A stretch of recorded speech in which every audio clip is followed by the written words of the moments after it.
Saudi king, U.S. allies in our war on terror. So what does this mean for the United States and for the president's foreign policy? Joining us now, Fox News terror analyst and author of The Lost Spring, Walid Phares. Good morning, Walid. Good morning to you. So, Walid, first question, how bad is this right now in Yemen? You know, we were running most of our counter-terror ops out of Yemen in the region. Doesn't look like we have a place to do that anymore. Not only it's bad, my friends, but it's going to be worse. You have now in Yemen two areas, large areas controlled by two terror forces. Pro-Iranians have seized the capital, are now heading towards the coast to reach the Red Sea.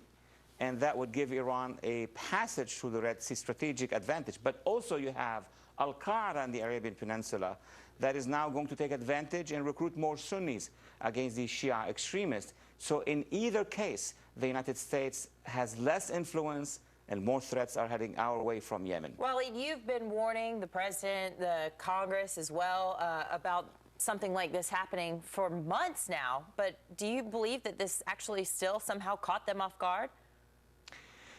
Well, I don't know how to answer that question. Yes, in my book, I projected actually that the pro-Iranian militias are going to take part of the country, that Al-Qaeda is going to rise.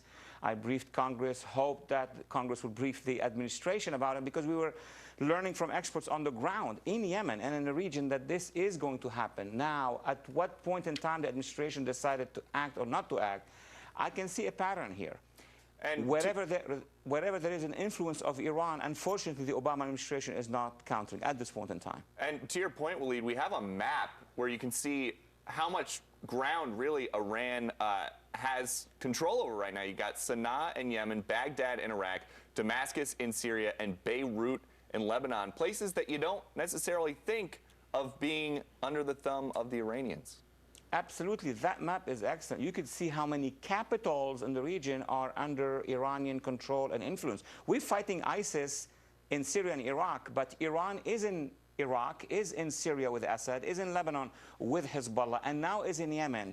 And let's project that the Iranians are planning on destabilizing the eastern part of Saudi Arabia and of Bahrain. They're acting very fast. Well, that's the question right there. How are the Gulf states going to respond to this? If you're the Saudi kingdom, if you're the royal family, you must be really worried about this.